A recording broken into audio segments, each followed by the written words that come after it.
guys, Brian Stevens here with the National Real Estate Post. Check out the interview with Katie Sweeney. She's the president of AIM on That Broker Show, Remen's That Broker Show. It's pretty cool. I guess the AIM event was just off the charts. They're doing some great stuff over there. Make sure you check it out. Click this banner right over there.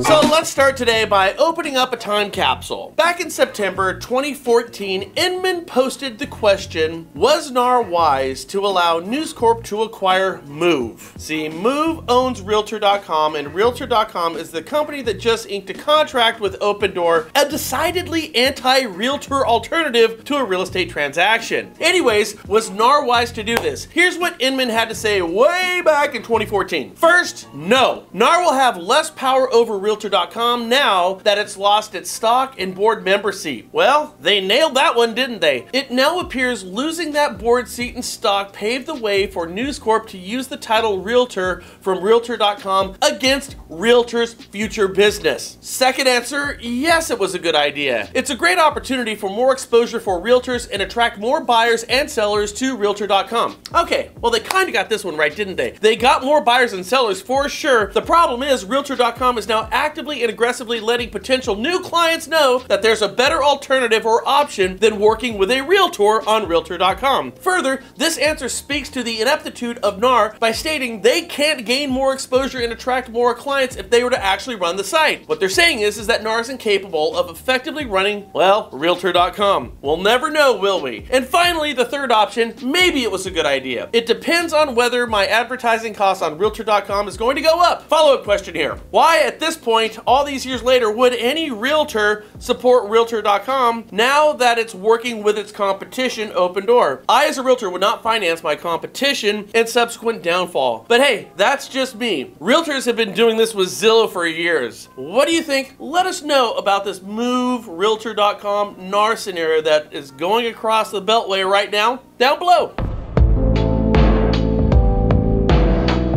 So, I got a new title for the CFPB. You know, the Consumer Financial Protection Bureau. I'm going to start calling them the IFPB, the Inmate Financial Protection Bureau. Why? Well, because no financial infraction or grievance is too small for the CFPB, even if the grievance was perpetrated on an inmate guilty of double homicide. Quote, the CFPB orders prison banker Platinum Equity Partners to pay $6 million for siphoning off taxpayer-funded benefits and forcing recently incarcerated individuals to pay hidden fees, according to an agency announcement posted last Tuesday. Now, to give you an example, those $9 unfiltered Camel smokes that you bought to barter a safe showering experience from the prison commissary should have only cost you $8.50. Why? Well, because of the illegal bank fees. According to the CFPB, they engaged in unfair and abusive acts by attaching fees to cards that people were required to receive as they left prison. The company also deceived consumers about the fees themselves. Consumers, criminals. Okay, so here's my take. First, this story is way too easy to not make fun of. In fact, if I wrote all the jokes that I was thinking about, I'd probably have a handful of ardent fan advocates and the rest of you would never watch my show again. Now, the thing is, when you consider the nature of the relationship, the inmate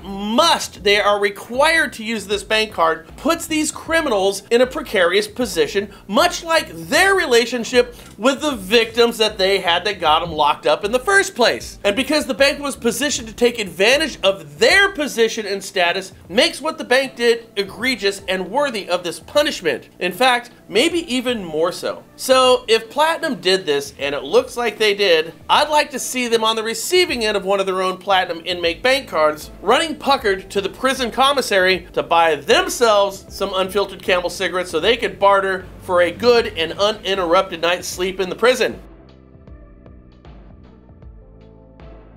Finally, Fannie Mae and Freddie Mac made $5.3 billion off their adverse marketing fee, though there was nothing adverse about the market that they made this in. That money, by the way, also allowed Fannie Mae and Freddie Mac to cover 70% of their COVID relief programs, that being the 2020 CARES Act. In short, they charge some buyers adverse market fee who make their payment so that they can then make the payment for those who are not making their payment. Speaking of which, forbearances are continuing to decrease. They dropped by 9 basis points. Why? The number of modifications, they simply went up. It goes something like this. Will you start to make your house payment please, please, please, please, please, please, please make your house payment. If you do that, I'll drop your rate, forgive your past interest, and I'll knock $85,000 off your balance. Makes you kind of wish you quit making your house payment too, doesn't it? Side note, this is probably the reason Home Point is getting out of the Jenny servicing pools. Who wants to deal with this mod forbearance, who cares act stuff going on right now? But it doesn't really affect your day as a realtor, lender, or anybody in the real estate and mortgage ecosystem. Go out there, have a great day, and remember,